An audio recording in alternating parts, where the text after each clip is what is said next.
but we might as well get started. I call to order this meeting of the City of St. Louis Soldiers Memorial Commission. Today is Thursday, September 15th, 2022, and it is 3:04 p.m. My name is Linnea Magnuson, and I chair the commission. Before we proceed to the agenda, I just wanted to tell everyone that Freddie Dunlap had a heart attack and he's recuperating. He says he's doing well. He's getting a pacemaker. Look forward to Freddie's return to good health and full recovery, and to seeing him at our next Soldiers Memorial Commission meeting. So to return to the agenda, proceeding according to the agenda, we start with the roll call of Soldiers Memorial Commissioners in alphabetical order, starting with Corinne Barget. Here. You're here. And Freddie Dunlap is not here. Maurice Falls? No. Jason Fletcher? Here. Yes. Tom Gilmore's not here. Judith Hansis? I expected Judith to be here. Myself, Linnea Magnuson, I'm here, and Bruce Yampolsky.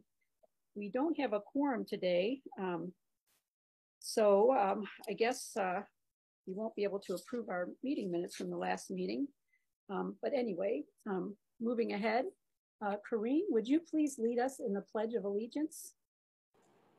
Sure.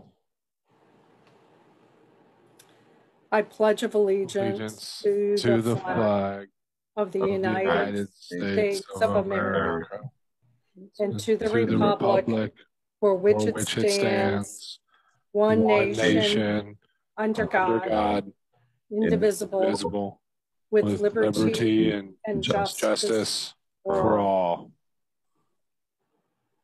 Corinne, as I mentioned before, we don't have a quorum, so we won't be able to approve a meeting minutes from July, so that'll be tabled to our next meeting.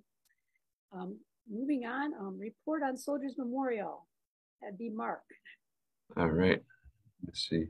I'm unmuted. All right, that's a good first step. Let me pull this up. Just a bit on operations. I'll go in order of the agenda there. In regards to operations, the St. Louis Metropolitan Police Department reached out to us. I think it was probably 3 weeks ago now, maybe 2, and requested a meeting to discuss the east side of the Court of Honor, which is where the Vietnam and the Korean War Memorial are located. It's directly across the street from Kaufman Park, and they just wanted to have an open discussion about how we could work together a little bit more, and maybe what could be done to help alleviate some of the, I guess I'll just call it disrespect, mostly of the memorials and some of the activities there. And so our resource protection officers and Vernon Ambus, city security, met with members of the police department to discuss some options. They did install a what they call a sky cop. It's one of these portable kind of telescopic cameras. They installed that right on Chestnut Street, looking down the sidewalk there where the 2 memorials are. And I think that initially, at least initially, I haven't been there in a couple of days, looked like it had some pretty good success. So we'll see how that goes. And other things they talked about was the addition of some more signage, including specifically a park closed or curfew sign, similar to what you see in the Park Pacific Park, which I think is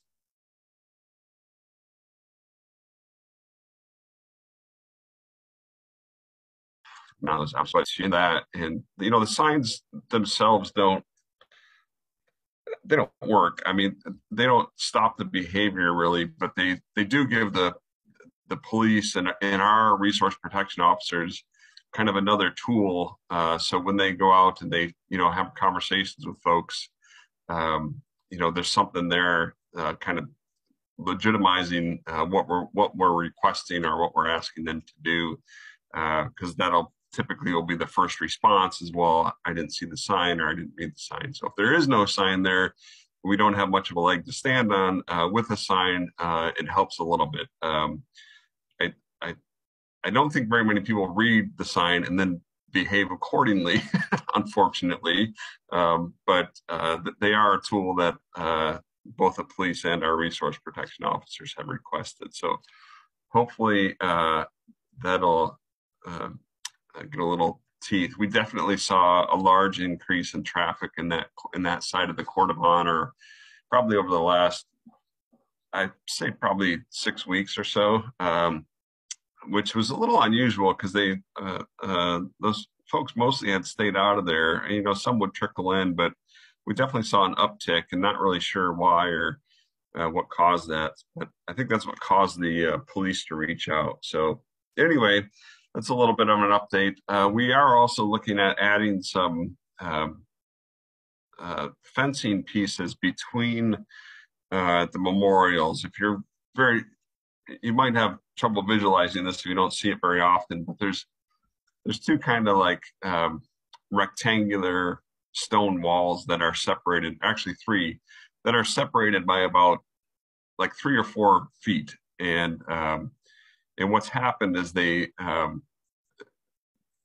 gap enables folks to cross from Coffin Park through the landscaping in between those signs and then over onto the sidewalk. So we're looking to get some estimates on adding some fencing in between those memorials, which at a minimum would keep them from damaging the landscaping. They've worn a path through there. If you haven't seen that recently, there's a couple of paths that have been worn through. So I think that would probably stop that traffic flow anyway from that vantage, and maybe have some impact. It might be enough to be a deterrent altogether from even coming over. I don't know, but I think it's probably something worth exploring.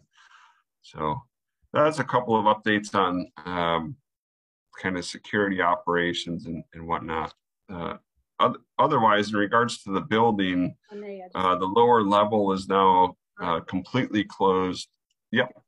I'm sorry. Question? I just wanted to tell you, this is Linnea. If you need any help with any of that, just let me know, and I'd be happy to help with anything like that if you need some help or whatever. But it's really good that the department reached out to you. I think that's a very positive move. So yeah, that was, you know, that's the first time that's happened. I certainly appreciate your offer of assistance, Linnea, and you know we've done some work together in the past on those types of issues. But yeah, this is the first time that the police have reached out to us, which was, you know, kind of a pleasant surprise. And I think they, you know, their showing concern was very nice and encouraging. So, and then they had that sky cop there within, I think 3 or 4 days after the meeting. It was there. Let me ask you, what does that do? Is it like a drone type of thing that they look down and then they respond if they see something? I'm not sure if it goes that far. It does feed into their overall camera system. I do know that, which reports back to kind of a centralized control center. Okay. And you know, certainly it records footage. So if something were to happen, they have it, and they have encouraged us to not be afraid of, I guess, overcalling or over-reporting things that we see, because we certainly see, you know, open drug trades and things like that, you know, happening. If you stand on that anywhere in that vicinity long enough, you'll see that stuff happening. So I think that they would, you know, we can report. They encouraged us to report more of that, you know, as we see it. And I think with the Skycam footage, you know, if they wanted to pursue it, you know, and had the resources to pursue it, they certainly could with that recording. I think primarily it's a deterrent, really. You know, just its presence, and that's what we saw almost immediately. Was, you know, that area was almost entirely vacated soon after that went in. So, so yeah, it was. So that's been encouraging. So of course it won't stay there forever. So we'll see what happens. You know, if we can change behavior patterns, if it's there long enough to do that, you know, it might have a little bit of a lasting effect. But you know, it's a tough situation because there's a lot of people, to be quite honest, that do nothing wrong. You know, that they go there and they sit in the park, and you know, they are, folks experiencing homelessness, but they're not, a lot of them aren't doing anything wrong. They're just there. And then there's others who are, they're engaged in either illicit behavior or disrespectful behavior in that area. And so it's tough for us because we don't, we want to be inviting. We want people to, use that space, even if it's just for the shade. It's a beautiful large oak tree right there in the middle of the city. It's a gorgeous place to sit on a nice day. And so we certainly don't object to any of that. It's just the behavior that's either illicit or disrespectful that our resource protection officers with Vernon, work really hard to be a continual kind of presence and encourage folks to follow some level of respect, I guess. Well, also, I can send you via email the sign we had up. Maybe that would be helpful because we had the same issues when I was there. And of course, if you have it posted, then you can just point to the sign rather than trying to tell them why they're being stopped or why they're being interfered with in some way. Right. I can just send that to you and you can use it if you want to. If not, use any information on it if you want. If not, just delete it, whatever. But I'd be happy to send that to you. Yeah, that would be helpful. I'd certainly like to look at it. We've had a lot of talks about what we need, and another one, and Kate would echo this, is trying to keep folks off of the anchor. That's a object that's on loan to us from the Navy. So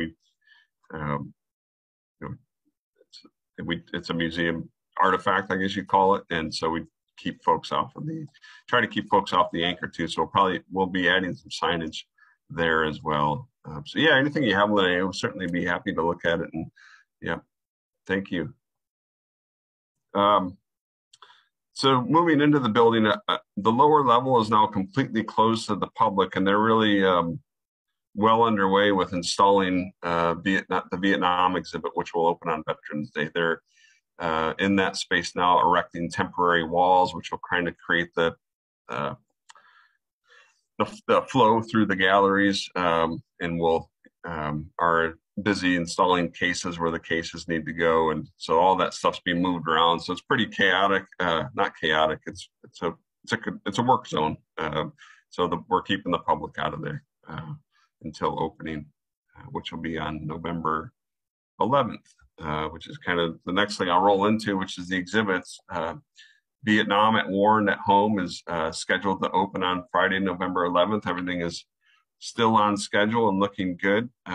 There will be a premiere event, which will be on November 8th from 5:30 to 7:30 p.m. And you all will receive invitations to that. But if you want to pencil that into your calendar now, you're more than welcome to do that. But you will receive a formal invitation for that. That's November 8th.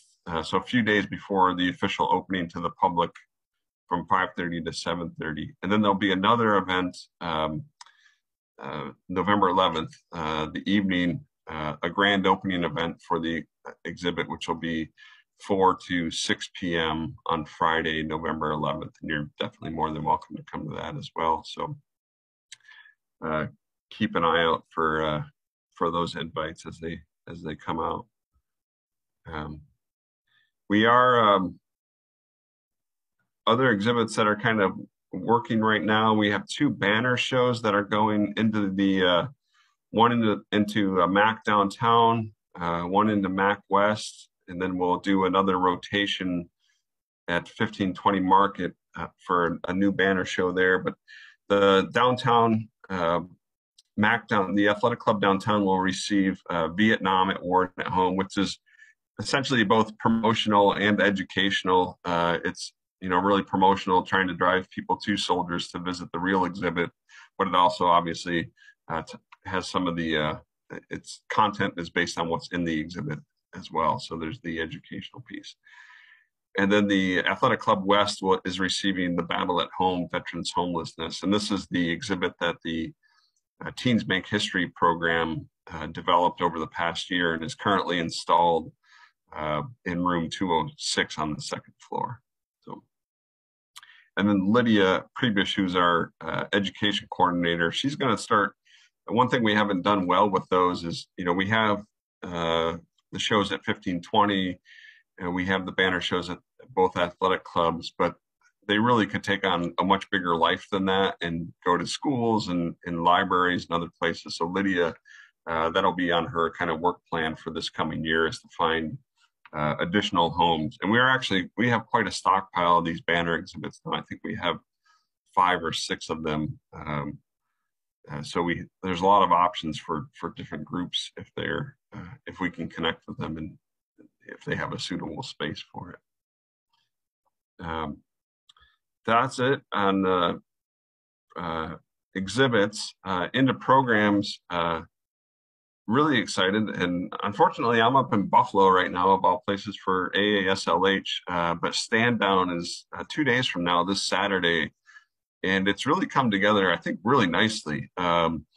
We have, I think, over 35 veteran service organizations who are coming to soldiers who will be tabling both up in the assembly hall and also in room 206 and in the Gold Star Mothers conference room. So really all over the second floor, providing all kinds of resources to veterans who are either experiencing homelessness or who are at high risk of falling into that.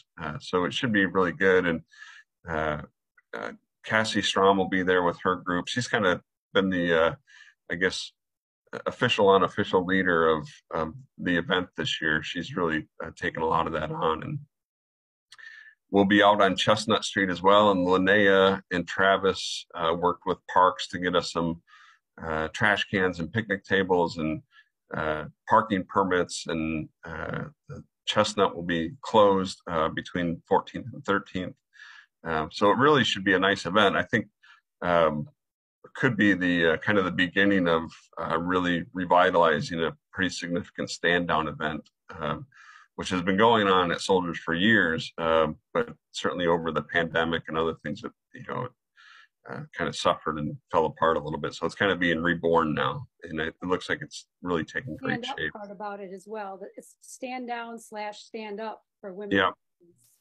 Yeah. A new component, which I'm very excited about as well.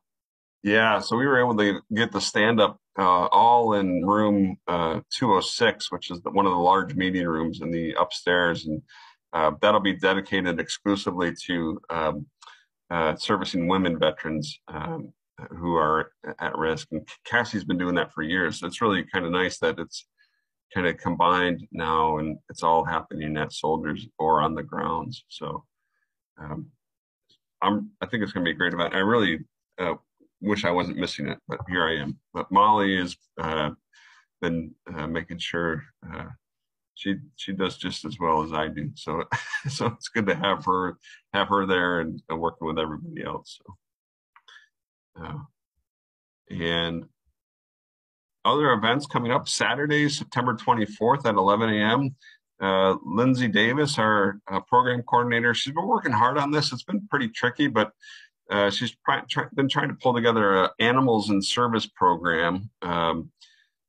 She has, and this is both kind of historic and also contemporary, but she has the pigeon folks. I don't know the name of their organization, but they train racing pigeons. Of course, pigeons were a fundamental communication method in World War I between lines. And so they'll be bringing some pigeons, and I think she has dogs coming from Scott Air Force Base, service dogs coming from Scott.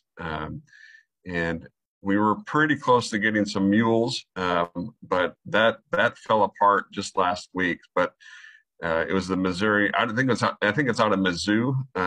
They have a kind of a team of mules that they were going to bring. And of course the mule, if you ever look at the Legionnaires and their caps, there's a mule right on the front of it. And that of course was a prime thing that Missouri supplied during World War I was mules for the service. So that doesn't look like it's going to happen this year, but we might get it. They said that they loved the idea. We might be able to get them next year. They kind of already committed to next year if we did it again. So it should be a fun day. It's something that we tried. We had all ready to go back in March of 2020. And of course, you all know how that went. It all got canceled. And but it's a nice thing for, I think, families and to bring the kids down and kind of see this. It's like crazy little impromptu petting zoo almost.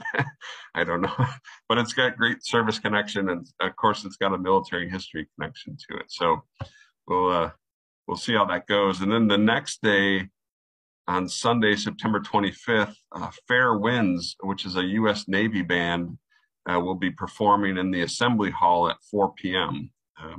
That's the first time that, at least, we've tried a concert there within the last 4 or 5 years. I'm sure they've happened in there in the past, so hopefully it works well. We do have acoustical paneling in there, and hopefully all the sound works out well, but that should be a nice thing as well. And then actually on that same day, September 25th, or Sunday, September 25th at 2 p.m., there's an organization out there that I had no idea about this, but it's called the Cultural Landscape Foundation. And they host these things across the country called What's Out There Weekend. And so they're coming to St. Louis, and they're primarily landscape architects. That's kind of their primary audience. So they're coming to Soldiers at 2 p.m. And you can register for these tours, and they're happening all across the city. And so we'll send you the link. We don't have anything to do with organizing it, but they included Soldiers as one of their tour locations. So they're coming at 2 p.m. on Sunday the 25th. And we'll be talking a little bit about the history of Soldiers Memorial, the development of Memorial Plaza. That'll be kind of my part. And then I'll have a landscape architect there who worked on that aspect of the restoration back in 2016-18. It's actually really fascinating. I find it interesting. The landscape architects, I think their goal in life is to do all these things that you don't really notice. You kind of take them for granted, but they actually make the urban area and other places where they do this work easier to move through, easier to kind of navigate, walk around. They just have all these little things. And for me, learning about that has been pretty interesting to see what was incorporated into the Soldiers restoration. So that's happening. And then, of course, Veterans Day, invitations and notifications went out well over a month ago. And Molly's been spearheading that registration. I think, Molly, I don't know if you have comments on that. I think we've been doing pretty well. We have about 15, 16 registered already. Most of them are coming through online. So last year we had a lot of mailing things. So hopefully we're kind of pushing it more to a technology registration base, and we're looking forward to it. And everybody who signed up seems to be really thrilled and excited for it. That's great. And then worked with Judith to secure Lieutenant General John P. Sullivan. He's the Deputy Commander of the United States Transportation Command. He'll be the Grand Marshal and the keynote for the parade. And that's all happening on Saturday, November 5th. And then, of course, working with Linnea and Travis and make sure everything is coming together nicely. And then a couple of other things of note. The traveling Vietnam Wall was in Warrenton. This was last week, Thursday through Sunday. Mike Venso somehow found out that it was there. And so he went out there and on Thursday, and then I went out there on Saturday morning. And we both kind of had the opportunity to speak with the organizers and kind of gave them like an old 1-2 punch. And they were really impressed that we, made it out there. We visited with them. We, discussed it. And so this is the traveling wall that we would love to bring this back to St. Louis. It's been here before. Bring it back probably in the spring of 2024, hopefully around Memorial Day. Sometimes the holidays get ultra competitive, I guess, with this traveling wall. But if we could get it around Memorial Day, maybe that weekend or the weekend before, it would tie in with the closing of the exhibit. So it would give us kind of one last push to get folks to the exhibit. And I think it would be great for downtown St. Louis to get it in that space, which they were kind of reluctant about. But I think through conversations with Mike and I and talking about,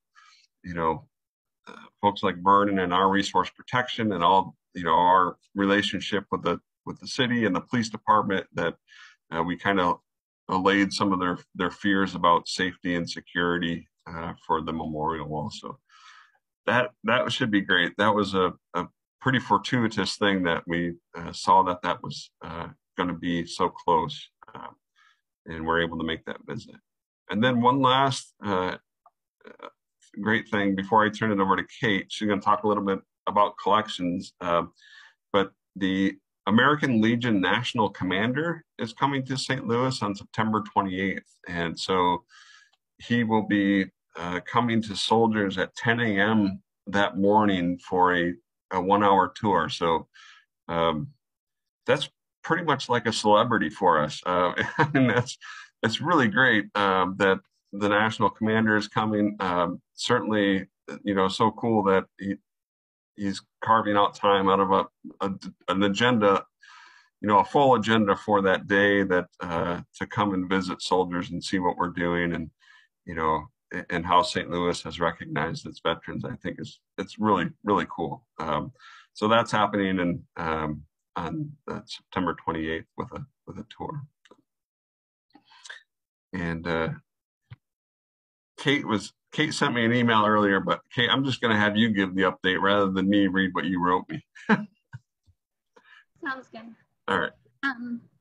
So I think just the biggest thing to note, other than we're working hard getting artifacts ready for Vietnam, and our work for that's kind of ramping up. But Ella has made tremendous progress with the initial inventory of the collection. And I am pleased to report that as of a couple of hours ago, she has completed the initial inventory. And so now everything has a shell record in MIMSI, which is huge for us. And so now the focus is going to turn to getting everything photographed and scanned so that we can push more records online. Obviously, a lot of the shell records she created have not been published to the web yet because they are still waiting for images to be attached. But moving into 2023, getting photography completed is going to be a big push for us, as well as continuing to rehouse artifacts. So we're very excited that so much work has been accomplished this year with that, and really looking forward to seeing how far we can get in 2023.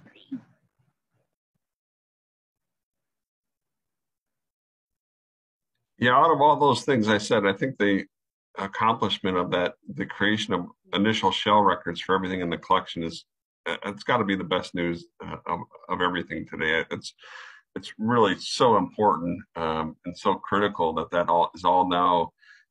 All those records are created, and there's obviously, like you said, Kate, more work to be done, but that's just a really significant accomplishment. So I agree. I'm so excited about that, and congratulations, Kate. That's wonderful news. I second that. Congratulations. How many years has that been? I mean, that's been a long process. It's been a long process. Yeah. Didn't we start it before the rehab of the memorial? 2014. Yeah, that is so amazing. Congratulations. Yeah, still lots to do so that those records are actually accessible by the public, but it's a really huge first step. So have we also vetted, I know there was a committee that was vetting all the collections. Have we gone through all of that process as well, and this is what's remaining? I'm not sure. I think, I don't know. I'm not sure, Corinne, what that would be. There is the acquisitions committee that meets regularly, and they approve additional acquisitions. Yeah, that's, I guess, what I was talking about. Yep. So they continue to meet as regularly as they can, and whenever new artifacts have been presented for donation and have been kind of gone through the initial process of Mike Venso working with those folks to get what information he needs. Then it moves over to the acquisitions committee, and they make approvals for anything that would go into the collection. Yeah. I think that's all I have, Linnea. So I'll turn That's it a back lot. to you. Yeah, sorry. Does anyone have any questions for Mark or Kate or Molly? No. Thank you so much, all of you, for what you do and for these great reports. I guess we can move on to the next item, which is a call for questions, new business, and announcements. Does anybody have anything? No? Okay. Well, I'll call for someone to motion to adjourn the September 15th, 2022 Soldiers Memorial Commission meeting. I make a motion that we adjourn. Second? Second that. Thank you. So the September 15th, 2022 Soldiers Memorial Commission meeting is now adjourned, and it is 3:35 p.m. Thank you very much. Thank Thanks, everybody. you. Bye-bye. Take care. Bye-bye.